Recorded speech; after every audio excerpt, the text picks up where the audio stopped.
País, buenas noches, soy El País, gracias por su compañía en esta hora. Yo soy Rudy González, qué bueno que me acompañan para juntos hacer una revisión de los episodios ocurridos en el país y en el resto del mundo en estos días, en esta semana, en esta jornada. Estamos en censo de población y familia, que debe arrojar las estadísticas de quiénes somos, qué tenemos, cuáles son nuestras carencias, cuáles son nuestras fortalezas, cómo es la composición de nuestro hogar, de nuestra familia, de nuestros ingresos en sentido general. Estamos en censo hasta el día 23 del mes de noviembre, 13 días en censo, entre ellos 2 fines de semana. Miren, esta ha sido una semana compleja. Censo por un lado, bueno, eso es bueno. Pero los reflujos del diluvio del viernes pasado comienzan a sentirse realmente en el curso de esta semana. Porque comienzan las demandas, las quejas, las opiniones, las versiones sobre la forma de resarcir los daños provocados por las aguas que arrojó el diluvio del viernes. Le he puesto el diluvio. Centenares de vehículos dañados en todo el Gran Santo Domingo, donde principalmente se produjo este aluvión. Sectores de clase rica, sectores de clase media, sectores pobres, donde quiera, inundaciones en las calles, inundaciones en las plazas comerciales, en los parqueos, inundaciones en los sótanos donde estaban parqueados los vehículos, grandes torrenciales que se llevaron ríos, que se convirtieron en ríos bravos y se llevaron hasta furgones. Y las compañías de seguro en el mamoneo en sí, ni tampoco, si usted tenía o no tenía un seguro, a cuánto le cubre, que vamos a ver que todo depende, quizás, bueno, todo esto va a ser un tema en el que vamos a ganar muchas experiencias, un tema de muchas discusiones y hasta de procesos judiciales. Lo veo venir. Por mucha gente que he hablado sobre el tema, veo venir serios contratiempos, choques en cuanto a lo que es el cobro y el pago que deben hacer las aseguradoras sobre los daños causados, porque hay seguros y seguros. Sé porque ya he hablado con muchas personas. Yo soy una víctima de eso. Mi carro quedó inundado, como ustedes saben, totalmente. Y una pérdida total. Pero yo he oído hablando mucha gente sobre el tema y sé que van a haber problemas. Ese fue quizás una de las noticias que también se entró la semana conjuntamente con el tema de los médicos y su desafiliación de las ARS y hasta con exhortaciones a que no vayan a determinados bancos que son propietarios de las ARS, lo que es un contrasentido y hasta una violación a la ley monetaria del país. Yo creo que se les ha ido la mano por mucho, porque a los médicos han demostrado que les importa un bledo los pacientes, a quienes llaman clientes incluso. A los pacientes les importa un bledo. Ellos están en eso. Y este señor, presidente del Colegio Médico Dominicano, yo lo he dicho muchas veces, él está en una campaña de promoción y de populismo permanente y es capaz de llegar a cualquier cosa. Capaz de llegar a cualquier cosa. Quienes sufren esto es la gente. Una señora llegó a la casa, se preparó para el día siguiente a las 7 de la mañana estar en una clínica, en un consultorio médico, que tenía una cita médica. Llegó, presentó su carnet de su ARS y la señorita que estaba ahí 7 y media de la mañana dijo, mire, no estamos aceptando ARS, ni esa tampoco, no estamos aceptando ARS. Y entonces, pues yo vine aquí hace 2 semanas y todavía tenía que venir ahora a a esta nueva chequeo y esta cita y todo esto. Bueno, eso fue hace 2 semanas, hoy no se acepta. ¿Y qué tengo que hacer? Pagarle la consulta al médico. La señora se pone la mano en la cabeza y dice, pero yo no tengo para esa consulta, ¿cuánto es? 4,000 pesos. Se le salieron 2 lagrimones y se puso roja y no sabía qué hacer. Su salud en juego. Se fue de ahí, cabizbaja, se fue y llegó al sitio donde trabaja, su lugar de trabajo, y 8 de la mañana, 8:30 de la mañana, hizo la historia. Los compañeros de trabajo, no, venga, reunieron el dinero y hasta para el taxi, vaya otra vez y hágase su estudio. La señora fue y se hizo su estudio. Al médico le dio 3 pitos y cobró 4,000 pesos contante y sonante en efectivo, que yo no estoy convencido ni seguro de que lo haya reportado al impuesto como ganancia. Sí, es así, ¿eh? Que lo guardó todo para él y puso a una señora en una situación de pena, de penuria, en un trance. Ella pudo resolver porque sus compañeros de trabajo acudieron a ella y le resolvieron. Ese es quizás el 0.1 de las personas que ha podido hacer eso a partir de que los médicos, de manera inmisericordia, del Colegio Médico Dominicano ha dejado sin cobertura a la generalidad de la gente.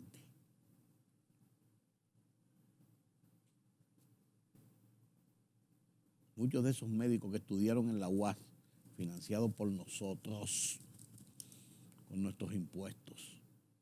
Muchos de esos médicos que se proclaman sindicalistas y se proclaman defensores de los derechos y la cosa, no tienen conciencia ni alma, con la salud de la gente no se juega.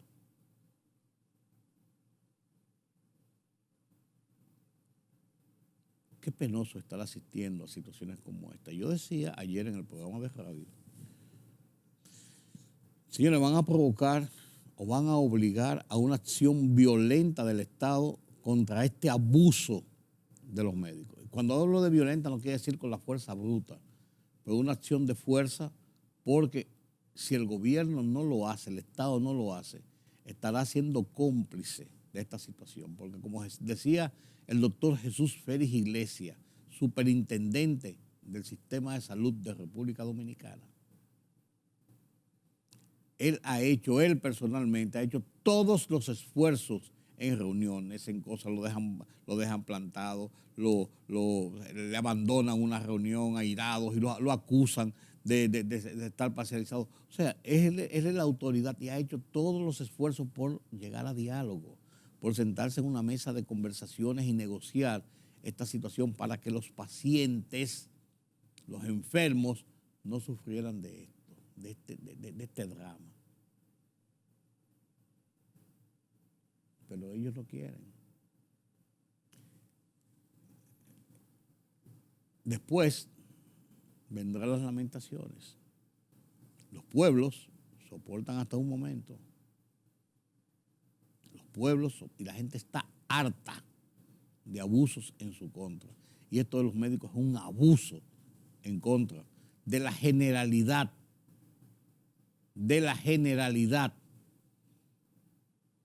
de la población dominicana. Un abuso. Pues tendremos el crujir, el lloro y el crujir de dientes, como dice la Biblia. Y el otro tema es la intentona de modificación de la ley de educación, de los reglamentos, para tratar de cambiar los niveles que deben tener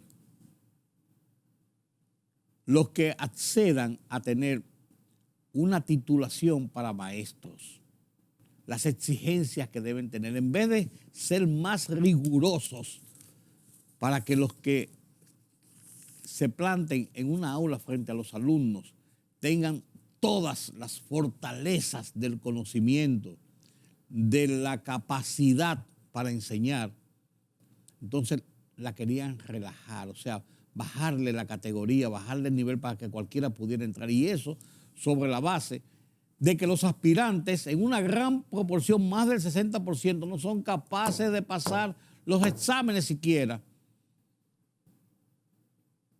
para revalidar una licencia de profesores.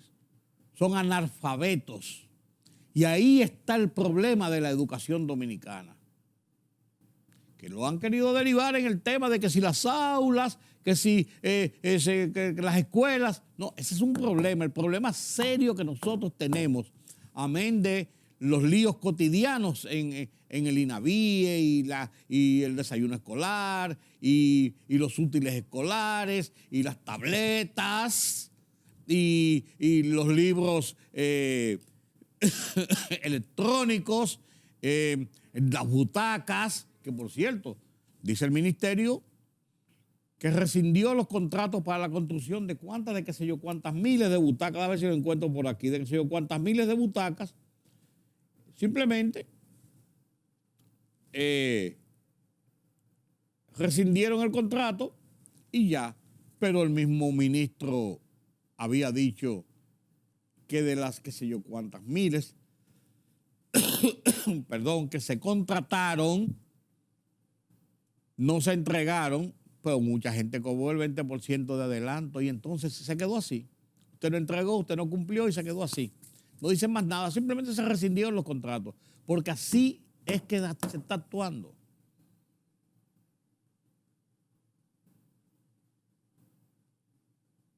Usted no cumplió, usted metió la mano y te despiden, te trasladan, te despiden, te destituyen.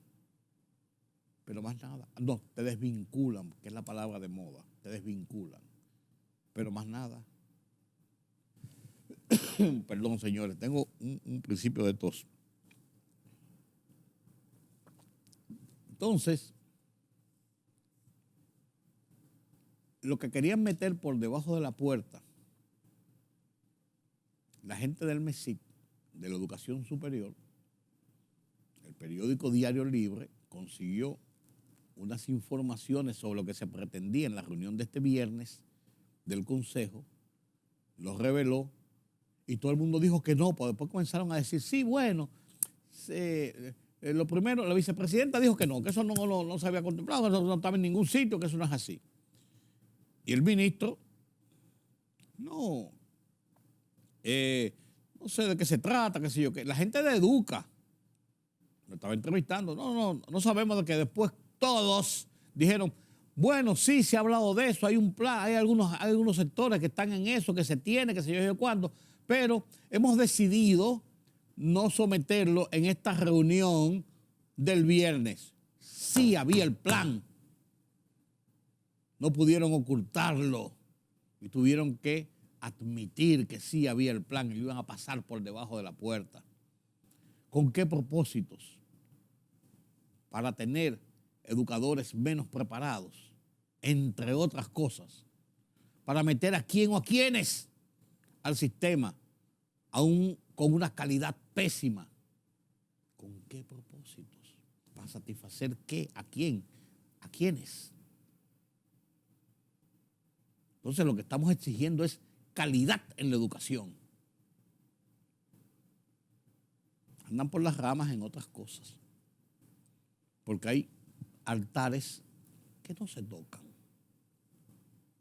Esos son de los temas centrales que hemos estado viviendo en esta semana, incluyendo el de la violencia y la genialidad del ministro de Interior de poner la ley seca en un área del país, de la provincia, la principal provincia, y después de eso, una cosa ilógica, irracional, que lo que debía haber son patrullas y patrullaje, irracional una situación, y entonces después se destapa con otra cosa todavía más jocosa.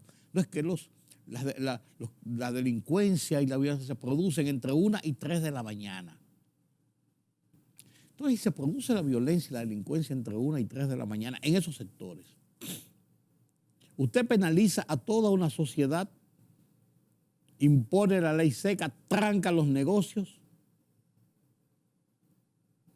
en vez de patrullar, en vez de tener presencia policial y de la autoridad, en vez de hacer labores de inteligencia para saber lo que está pasando, quiénes se mueven ahí, qué es lo que está ocurriendo, y detectar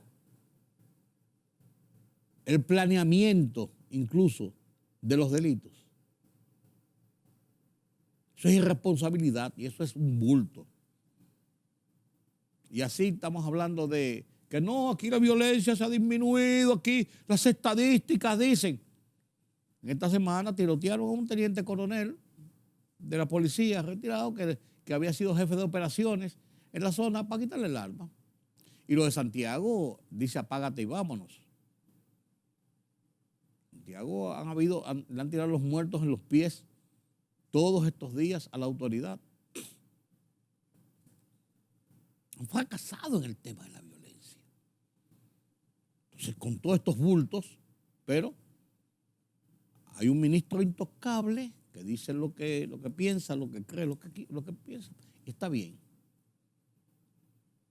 A mí no me importa el nombre del ministro y si el ministro es del partido y si es una figura trascendente en los proyectos políticos. No. Si quiere, quita el nombre. Es acciones positivas. Acciones de conjurar esta ola de violencia, que por más que han tratado de decir que no existe, es una realidad. Y tiene atemorizada a la sociedad dominicana. De eso se trata, señores. De eso se trata, no es un juego, de eso se trata básicamente.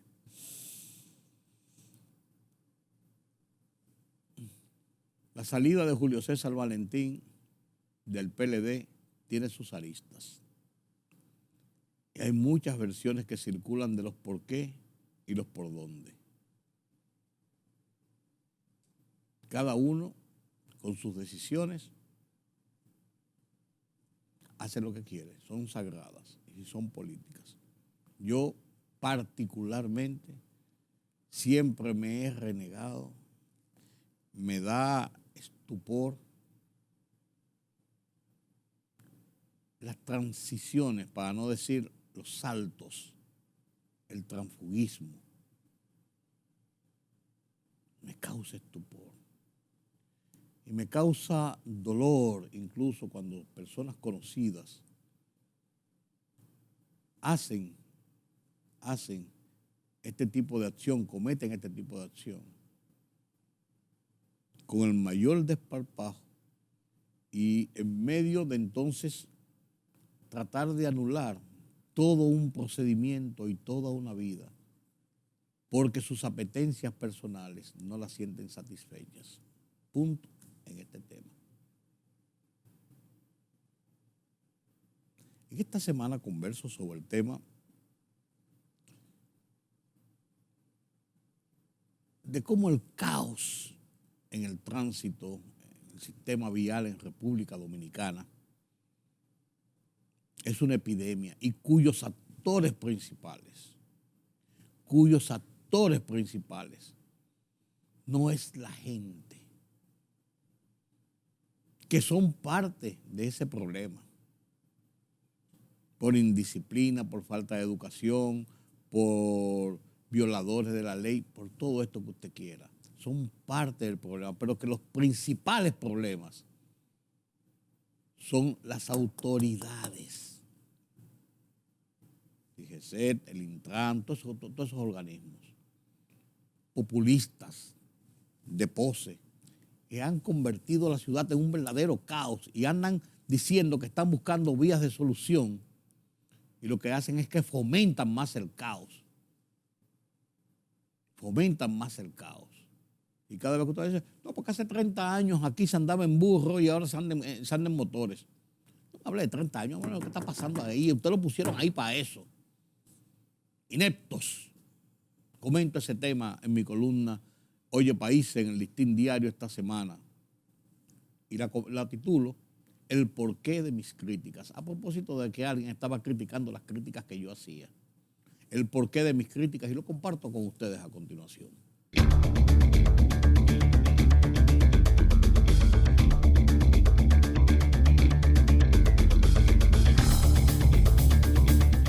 Un amigo, contertulio de cafés, me preguntaba por qué soy tan crítico de las autoridades llamadas a bregar con el tránsito vehicular.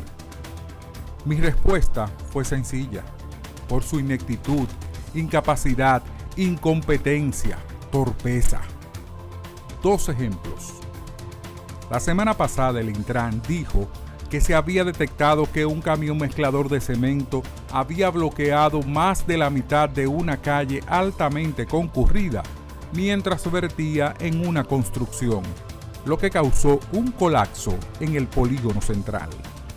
¿Quiénes fueron los responsables de que ese camión se parara allí por horas? O que de una grúa que dejaba un solo carril de tráfico por varios días en la transitada Federico Geraldino mientras también vertía cemento en una construcción. ¿O a quién se le ocurrió la brillante idea de reducir a medio carril en el centro de la calle mientras las excavadoras y trabajadores del ayuntamiento reconstruyen las aceras durante casi una semana completita?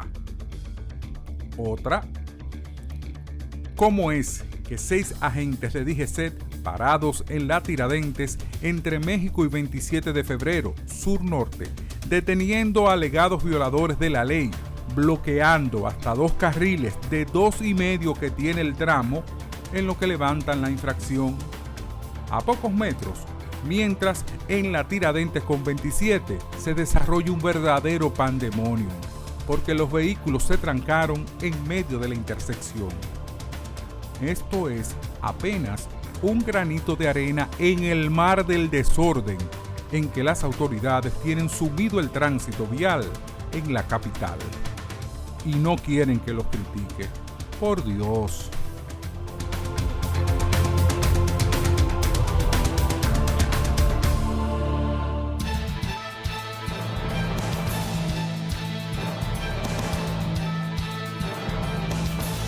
El 10º Censo de Población y Vivienda inició formalmente en la residencia del presidente Luis Abinader, siendo el primer hogar censado.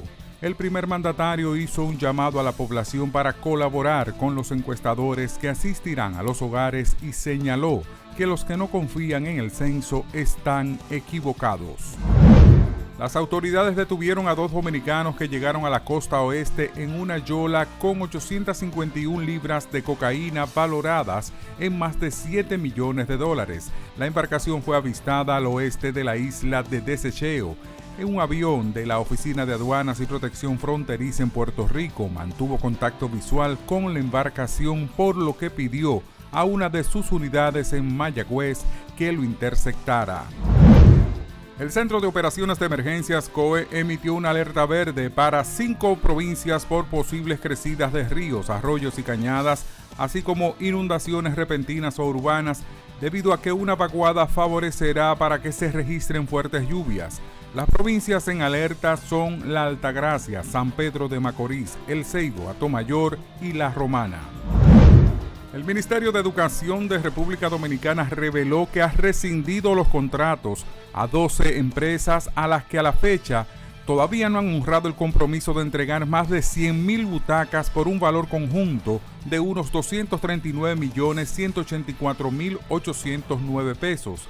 Así lo informó el consultor jurídico del Ministerio de Educación, Nelson Rudy Castillo Gando, quien afirmó que las empresas tienen adjudicadas unas 101.340 butacas y que tras varias notificaciones a finales de septiembre y durante una reunión realizada en el ministerio, conjuntamente con el director de Servicios Generales, Leonor Alcántara, los empresarios ofrecieron solamente entregar entre todos apenas unas 3.800 butacas.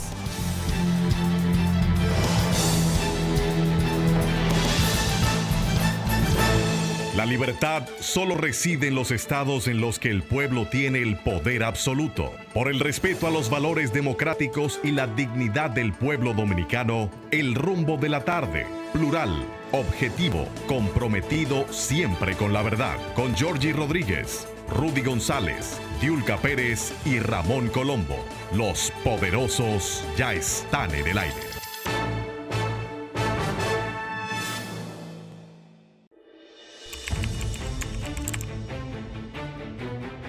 Periodismo de investigación, columnas, opinión, análisis, reportajes de fondo. Hora por hora, una completa plataforma multimedia. Periodismo con valor. Noticias horaporhora.com.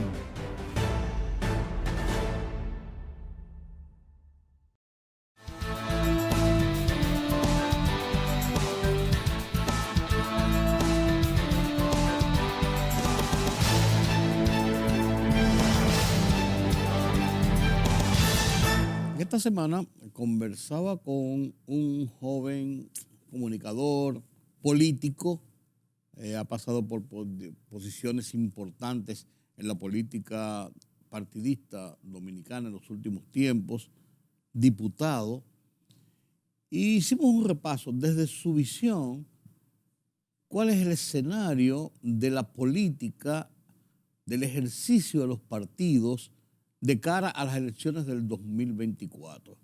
Conversé con Víctor Gómez Casanova en un diálogo muy ameno y muy interesante, donde uno puede ver las perspectivas desde la óptica de una persona que no está militando directamente en ninguno de los partidos, ni anda buscando posicionamiento para una candidatura. Y este tipo de diálogos es interesante, porque cuando tú hablas con un político de un partido o de otro, siempre, aunque no se quiera y aunque se pretenda ser muy objetivo, siempre hay una tendencia hacia favorecer sus posicionamientos o sus ideas políticas. Comparto con ustedes esta parte del conversatorio que sostuve con Víctor Gómez Casanova sobre el escenario político de República Dominicana a continuación. Víctor, ¿qué está pasando en el país, en el escenario político? Uno cuando se van acercando los tiempos electorales, uno a veces ve un panorama claro en el sentido de cómo van a correr las elecciones, pero también uno a veces ve un panorama como todavía muy indeciso. Y ese quizás puede ser el momento, aunque faltan 2 años un año y medio para las elecciones. ¿Cómo tú que has estado en los partidos y has visto el transcurrir de los procesos preelectorales, cómo tú ves el escenario político en este momento? Yo creo que se definió con el tema de la consulta que hizo el Partido de la Liberación Dominicana, se definió el escenario por lo menos en cuanto a las 3 principales candidaturas. Claro, sí. No le puede caber duda a nadie que en el caso de la Fuerza del Pueblo, el candidato presidencial será el doctor Leonel Fernández. En el caso del Partido Revolucionario Moderno, en el partido en el gobierno, será el presidente Luis Abinader. Y en el caso del Partido de la Liberación Dominicana, será Abel Martínez. Independientemente de que puedan surgir otros candidatos, pero personalmente entiendo que en esas 3 figuras se concentrará la mayoría de los votos del próximo proceso. El proceso del 2024 yo creo que hay que analizarlo en 3 vertientes, don Rudy. ¿Cuáles son? Vertiente número 1, las elecciones municipales. Que son incluso previos. Exactamente. Con el cambio de la Constitución, las elecciones municipales son en febrero. Sí. Y entonces esas elecciones van a servir como una especie de termómetro y van a marcar el rumbo que incidirá en las elecciones presidenciales de mayo. ¿Tú crees que eso pasó en el 2020? Sí, pero de una manera sui generis. La suspensión de las elecciones municipales de febrero marcaron el posicionamiento del entonces candidato Luis Abinader. Para mí, Abinader se convirtió en una figura de primer orden político ya con posibilidades reales de ser presidente a partir de la suspensión. Hasta antes de la suspensión de las elecciones de febrero del 2020, la mayoría de las encuestas, la mayoría de los analistas entendían que Luis Abinader no era un candidato con el potencial de convertirse en presidente. En primera vuelta incluso. Pero el manejo que le dio el equipo de campaña del PRM y del candidato Abinader en ese momento a la suspensión de las elecciones y el mal manejo que le dimos en el Partido de la Liberación Dominicana y aliados, marcó una tendencia que fue irreversible. Y eso se proyectó a las de julio. Claro que sí. Yo soy de los que opino y creo que si no se suspenden las elecciones, el panorama político hubiese sido diferente, porque el PLD iba a ganar la mayoría de esas alcaldías, sobre todo en los municipios más importantes, y entonces el PLD se iba a fortalecer y se iba a ver imbatible, independientemente de la salida de Leonel Fernández. Pero al suspenderse esas elecciones municipales de febrero, ya eso fue un golpe que el PLD y el gobierno en ese momento, también sorprendido por la pandemia que estaba entrando en ese momento, pues no supo manejar, y el Partido Revolucionario Moderno y su entonces candidato Luis Abinader lo manejaron muy bien. Entonces yo creo que de cara al 24 lo primero que hay que analizar es las elecciones municipales del 24. Okay. ¿Cómo analizamos las elecciones municipales? Ahí la competencia solamente se dará en dos frentes. ¿Cuáles son? El frente opositor y el frente oficial. ¿Por qué yo digo que ahí tiene que producirse una polarización de dos frentes? Porque si usted analiza, por ejemplo, la nómina de alcaldes, de directores de distritos municipales y de regidores del partido del expresidente Fernández, de la Fuerza del Pueblo, se va a dar cuenta que salvo muy pocas, por no decir honrosas excepciones, todos los alcaldes y los regidores, también los senadores y los diputados, pero eso es harina de otro costal, de la Fuerza del Pueblo tienen dos condiciones. ¿Cuáles son? O fueron electos en la boleta del PLD y después cruzaron a la Fuerza del Pueblo, o fueron electos por los votos de la coalición que organizó José Fran Peñaguaba de Juntos Podemos, donde los votos del PRM favorecieron a esos alcaldes y regidores. O sea que no fueron votos de ellos, de ninguno, por así decirlo. Por así decirlo. Entonces, la Fuerza del Pueblo como organización política no presenta hoy, puede cambiar el escenario mañana, pero al día de hoy no presenta una nómina de candidaturas municipales con posibilidades de éxito per se, de manera por sí solos. Entonces, por otro lado, el PRM, bueno, entonces la Fuerza del Pueblo tiene que buscar su alianza natural con su familia PLDista, bochista, y articular lo que en el 2020 articuló con la oposición de entonces, Juntos Podemos y PRM y José Fran y los partidos minoritarios, ahora tendría que articularlo con el PLD. Eso es más complicado. Es muy complicado. Entonces, el PRM ahí aparece comiendo con su dama. Sí. ¿Por qué? Porque entonces tiene a los opositores divididos entre la Fuerza del Pueblo tratando de hacer una estructura municipal para presentar la nómina de candidaturas y el PLD como candidato opositor. Entonces, se presentan casos, por ejemplo, como en Santo Domingo Este. En Santo Domingo Este, que es el municipio más grande del país, usted ve las encuestas actualmente y usted se da cuenta que hay una alta tasa de rechazo hacia el actual incumbente Manuel Jiménez. Y que la figura mejor valorada para la alcaldía del 2024 es Luis Alberto, el ex candidato del PLD. Okay. Pero hay un diputado por el PLD. Y va a apostar otra vez. Sí, pero entonces, ¿qué pasa? Que hay un diputado que fue electo por la boleta del PLD que cruzó y se juramentó a la Fuerza del Pueblo y está aspirando a alcalde en Santo Domingo Este. Entonces, aunque aparece Luis Alberto como el mejor posicionado, el PRM mantiene una fortaleza. Y entonces la diferencia de ese diputado que ganó en la boleta del PLD, pero que se juramentó en la Fuerza del Pueblo y que ahora aspira a alcalde, le resta a lo que pudiera ser la candidatura. Entonces ahí se complica. Entonces eso pasa casi a nivel de todos los municipios. El segundo análisis que hay que hacer para el próximo escenario tiene que ver con la capacidad de alianza de sectores que puedan hacer tanto el PRM como el PLD y la Fuerza del Pueblo. ¿Necesita el PRM una alianza? La necesita, porque el presidente Abinader tiene dos amenazas para su reelección. ¿Cuáles son?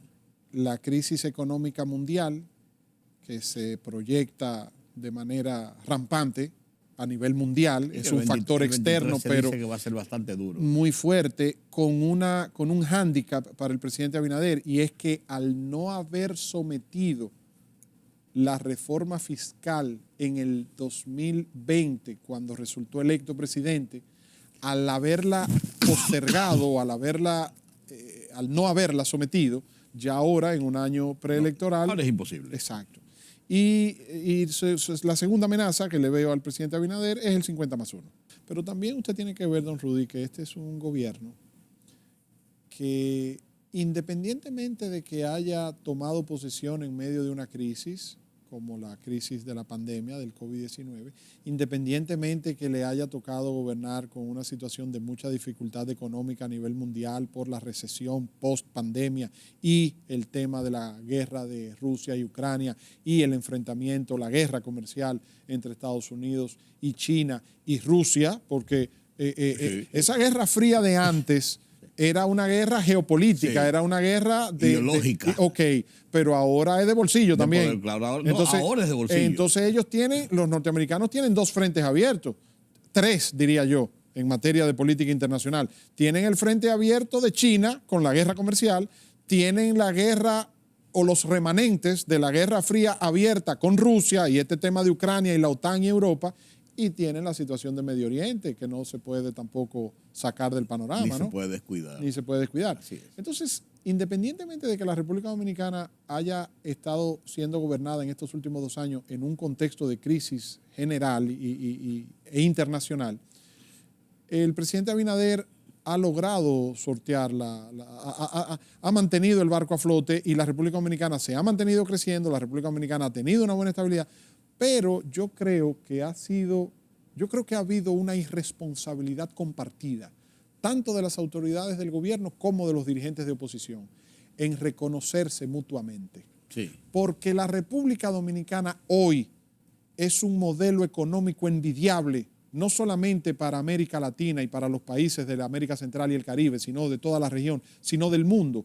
Pero eso no es porque Abinader lo ha estado haciendo bien solamente.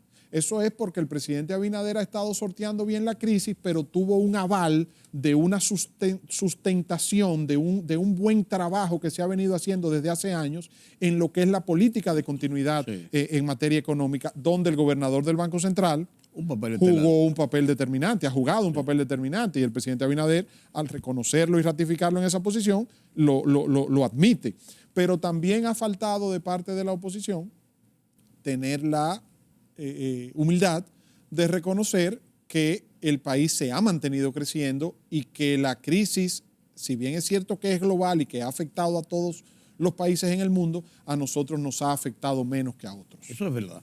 Pero, por eso te digo, el 2023, incluso la primera parte del 2023, va a ser de muchas tensiones por lo que se prevé en la situación de la economía mundial, pero también de cara a que del mediados del 2023 en adelante la campaña será abierta y viviremos momentos de álgidos en la discusión política, pero también si tenemos un problema económico y ojalá que no se nos complique un problema social, podría ser un componente importante para muchos momentos críticos. Lo que yo no entiendo, don Rudy, ahí me gustaría yo preguntarle a usted. Hay algo que yo no entiendo. Usted no puede decir que Pedro Martínez es una estrella de pitcher, pero que los Medias Rojas no sirven. No, es que no se puede. ¿Verdad que no? Entonces yo no, a mí me gustaría analizar desde el punto de vista sociológico con algún experto en la materia que me explique cómo es que la gente puede decir: este gobierno del diablo, aumentó la luz, esto está caro, esto, lo otro, la seguridad. Y el presidente, no, pero el presidente es trabajador, no, pero el presidente tiene buenas intenciones, no, pero el presidente lo está haciendo bien. O sea, ¿cómo puede el presidente blindar de su propio gobierno? O sea, una cosa, o sea, ¿hasta qué punto puede el presidente Luis Abinader blindar su imagen personal, su figura, como de cara a ser candidato en el 2024 y que no le haga mella, que no merme su popularidad el descontento que la población está sintiendo por la incapacidad de las autoridades en temas tan fundamentales como el alto costo de la vida, la seguridad ciudadana, el sector energético y una serie de situaciones que se están... Yo te lo contesto fácil, porque este es un régimen presidencialista. Este no, el régimen dominicano es un régimen presidencialista. Y la gente se fija en el presidente más que en el gobierno, aunque le atribuye al gobierno la realidad de muchos de los males. Y si el presidente es malo y tampoco resuelve, entonces es un todo. Pero en este lado el presidente ha tratado de, como tú bien decías, tratar de soliviantar, Él es el bombero de su propio gobierno. Él es el gobierno. Pero ¿por qué no pasó eso con Danilo Medina? Bueno, Danilo Medina fue presidente 8 años y Danilo Medina fue un presidentazo. pasa, Danilo Medina hizo una buena gestión de gobierno, hizo un buen gobierno. Sin embargo, el descontento de su partido y de su gobierno se llevó de paro la imagen de un presidente que, a mi juicio, gobernó bien y que hizo muchas cosas bien por el país. Pero con Abinader no pasa eso. Porque pasó a la inversa. Para que pasó a la inversa. La gente del gobierno de Danilo Medina y de Leonel Fernández, para poner los últimos años, los últimos 20 años de gobierno prácticamente, tenían un problema. Que si bien era cierto que eran eficientes y que hacían una serie de cosas, una serie de tropelías, la gente se lo asumía, por así decirlo, porque entendían que como estructura de gobierno resolvía. En este caso no. En este caso, la figura que resalta es la de Abinader, porque entienden que el gobierno como tal no resuelve. Por ejemplo, en la crisis que pasó en el fin de semana pasado, con el tema de las inundaciones, la gente no le ha dicho nada al presidente. No. Pues se ha acabado con la mitad del gobierno. Sí. ¿Por qué no lo advirtieron? ¿Por qué no lo anunciaron? Ahora vienen la pública salió tarde. Qué sé yo, que incluso hay unas imágenes que están circulando en las redes que el presidente fue y visitó el ministerio y habló con la gente y tiene un truño y una cara terrible, y dicen que se molestó porque ellos no previeron la magnitud de lo que podía pasar y no asumieron una acción preventiva. Yo no sé si podían haberla asumido o no, pero entonces la gente carga más el dado al equipo y no al presidente. El presidente es quien sale el sábado y el domingo con un yaque a visitar los sitios, a decir aquí hagan esto, aquí hagan esto. Entonces, la gente dice, el gobierno no lo hizo, lo hizo el presidente. Pero es sostenible eso, don Rudy. Bueno. ¿Por qué le digo? Esa es otra cosa. Eso va a pasar, ¿tú sabes cómo qué? Que yo estaba previéndolo. Hablando con unos amigos los otros días, me dijeron, ¿cuándo van a salir las gentes de la oposición a hacer lo que le hicieron a Danilo Medina, la gente de la oposición anterior, que ahora son gobierno, que le comenzaron a contabilizar los resultados de la visita sorpresa? Sí, pero en este caso, no, sí, totalmente de acuerdo. Pero no se le está haciendo oposición al gobierno. No, lo que te quiero decir, pues no le van a contabilizar en tal caso las obras, sino la insatisfacción que la gente ha tenido porque no se han hecho las obras. Que son dos cosas que pueden ser diferentes. Perdón, me corrijo. No, la dirigencia política, los dirigentes de los partidos de oposición no le están haciendo oposición al gobierno, pero la gente sí le está haciendo oposición al gobierno porque hay un gran descontento en diversas... Por ejemplo, mire, lo que es seguridad ciudadana, lo que es el alto costo de la vida, lo que es el cobro de la factura eléctrica y el manejo del sistema energético, yo creo que son los tres principales focos de mayor descontento, decepción de parte de la mayoría de la población con las actuales autoridades. Mas, sin embargo, mientras acusan a los funcionarios de ineptos, incapaces, inexpertos, temerosos, infuncionales, reconocen en el presidente capacidad de trabajo, entrega, buena intención, dedicación. Entonces, ¿hasta qué punto puede desdoblarse la simpatía por el jugador versus la animadversión al equipo? Uno no sabe. Y el presidente no ha demostrado ese liaison, él no ha demostrado un regaño o un rechazo a esas malas prácticas, no de carácter administrativo, con temas de cuestionamiento, de compras, corrupción, etcétera, sino de baja popularidad o de reconocimiento de incapacidad de parte de la población. El presidente Balaguer, por ejemplo, usted conoce mejor que yo de eso, daba cátedra de que cuando le caían arriba a un funcionario, sabía poner al que más atacaba y criticaba la gestión de ese funcionario en esa posición. Víctor, gracias. Gracias a usted, don Rudy. Gracias por estar con nosotros, gracias por compartir estos Estos análisis de dos comunicadores. Cuando guste. De dos comunicadores que uno era político, sigue siendo político porque eso no se olvida, y uno que era periodista que sigue siendo periodista también. Permítame la pausa.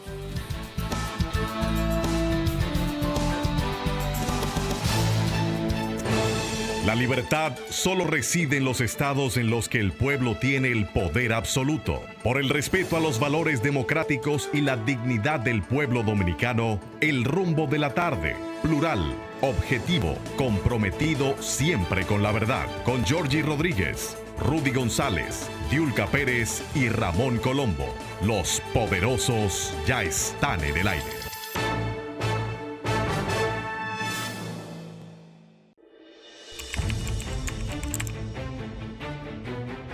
Periodismo de investigación, columnas, opinión, análisis, reportajes de fondo. Hora por hora, una completa plataforma multimedia. Periodismo con valor. Noticias horaporhora.com.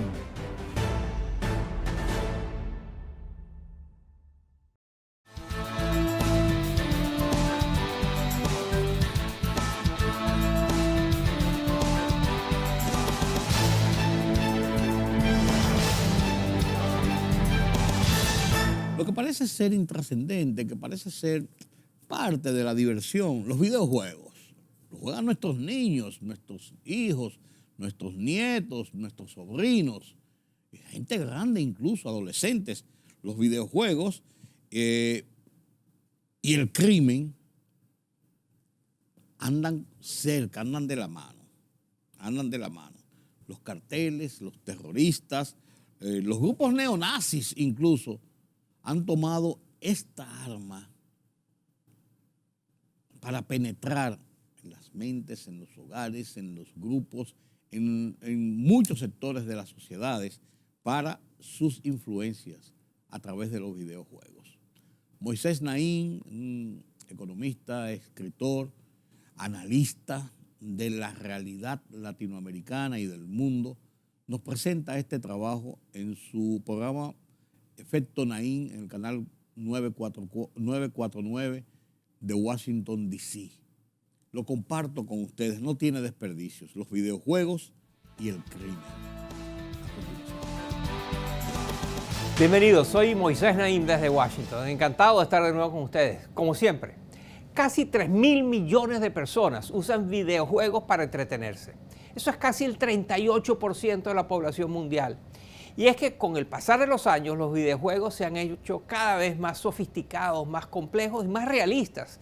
Y nos ofrecen experiencias de inmersión y variadas que logran cautivar tanto a niños como a adultos. Pero además, ahora los usuarios también pueden a través de Internet jugar con personas en todas partes del mundo. Se estima que la industria de los videojuegos cierre el año 2022 generando 235.000 millones de dólares. Para poner ese número en contexto, la industria global de la música estará valorada en 88.000 millones de dólares. Es así que empresas como Google, Meta y Apple han anunciado sus intenciones de entrar en el mercado de los videojuegos en grande, con inversiones milmillonarias.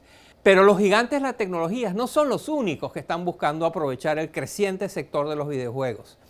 Desde Estados Unidos hasta los Emiratos Árabes Unidos, bandas de delincuentes, de carteles de la droga, grupos terroristas, están usando los videojuegos para reclutar, influir y a veces radicalizar a los jugadores. En el siguiente reportaje exploramos esta inesperada relación entre los videojuegos y el crimen o hasta el terrorismo.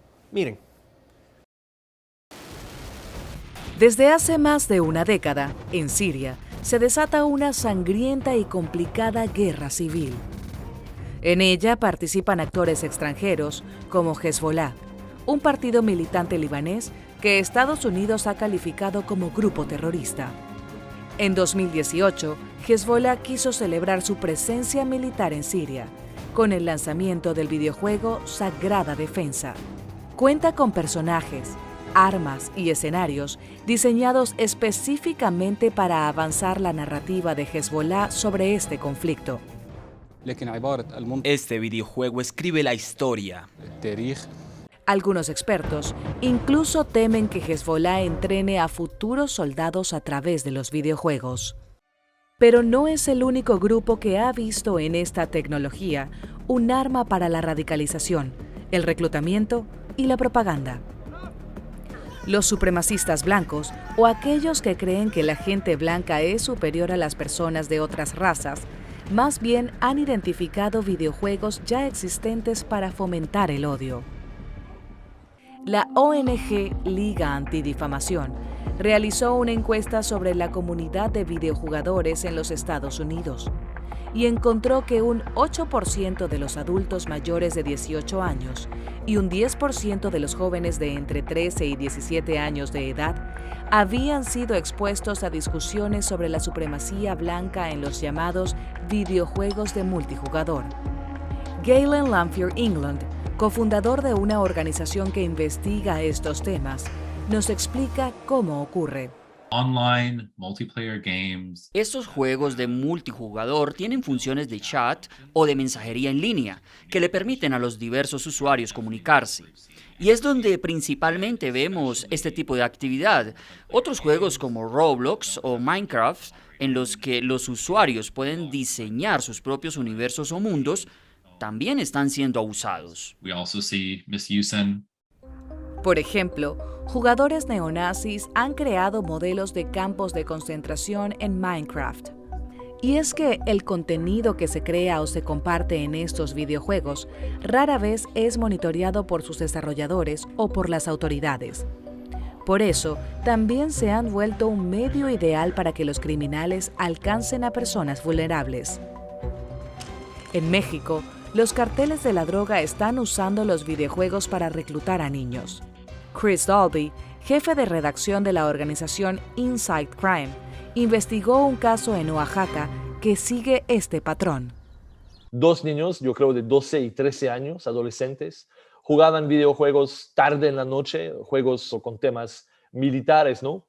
Y recibieron mensajes de un perfil desconocido con un nombre ligado al cártel de Jalisco Nueva Generación, prometiéndolos pues dinero, una vida de aventura, armas, y pues sí, se dejaron seducir por este perfil y sí, se fueron al cartel. Gracias a Dios en este caso fueron encontrados, pero en muchos otros casos no se sabe cuántas personas o cuántos niños han sido reclutados así. Estos jóvenes a menudo terminan realizando tareas peligrosas que los miembros de larga data del cartel prefieren no hacer, como transportar droga o asesinar a un enemigo. Otros actores malignos están incorporando elementos de los videojuegos para viralizar sus atrocidades. Recordemos los 2 tiroteos masivos que ocurrieron en Christchurch, en Nueva Zelanda, en 2019. El terrorista responsable llevaba puesto un casco con una cámara atada al mismo. Así, grabó sus despiadados actos y los transmitió en vivo por Facebook. Su idea era emular los populares videojuegos con perspectiva de primera persona, en los que los usuarios disparan a blancos u otros personajes. Los tiroteos que se dieron lugar en Halle, Alemania en 2019 y en Buffalo, Estados Unidos en 2022 fueron perpetrados y transmitidos de una manera similar. Y es que los terroristas también están creando sus propios rankings inspirados en los videojuegos. There'll be leaderboards and point systems that we've seen developed. Existen rankings o sistemas de puntuación creados por los terroristas de extrema derecha para intentar clasificar las atrocidades que han sido cometidas. Los elementos de los videojuegos, como los rankings o la perspectiva de primera persona, están relacionados a una diversidad de atributos psicológicos que la gente encuentra adictivos. Y por eso son una manera muy poderosa y efectiva de alcanzar a las audiencias. That's still a very powerful way to try and reach audiences effectively.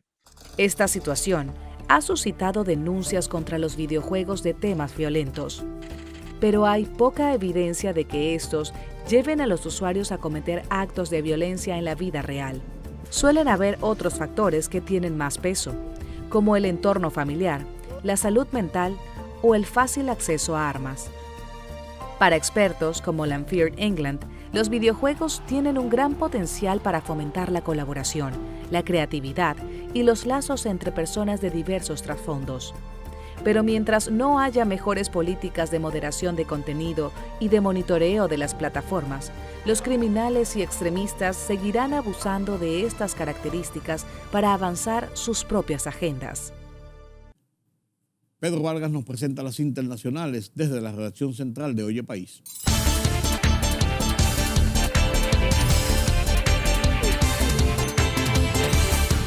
La composición del futuro Congreso de Estados Unidos sigue en el aire cuando ya pasa un día entero desde el cierre de los centros electorales, con enfrentamientos clave tanto en la Cámara de Representantes como en el Senado, todavía por decidir. El escrutinio avanzó muy poco durante el pasado miércoles, lo que evitó que se alcanzasen las mayorías suficientes para declarar a un ganador en ninguna de las dos cámaras legislativas. El presidente de Estados Unidos, Joe Biden, reiteró su intención de presentarse a la reelección en 2024, aunque no hará un anuncio oficial hasta principios del próximo año, señalando que hará todo lo posible para garantizar que su predecesor, Donald Trump, presidente entre 2017 y 2021, no regrese a la Casa Blanca. La Jurisdicción Especial para la Paz de Colombia revocó la expulsión del soldado retirado Francisco Eladio Uribe Ochoa, vinculado al asesinato del expresidente de Haití, Jovenel Moïse, y ordenó tramitar un incidente de incumplimiento que podría resolverse conservando o no su participación en el alto tribunal. Así lo informó la jurisdicción, que detalló que la notificación de dicha decisión será a través de la Embajada de Haití en Colombia, con los buenos oficios del Ministerio de Relaciones Exteriores de Colombia. La vicepresidenta de Argentina, Cristina Fernández de Kirchner, acusa al diputado Gerardo Milman de estar detrás del atentado contra su vida, al tiempo que pidió la recusación de la juez María Eugenia Capuchetti por no investigar las supuestas conexiones políticas.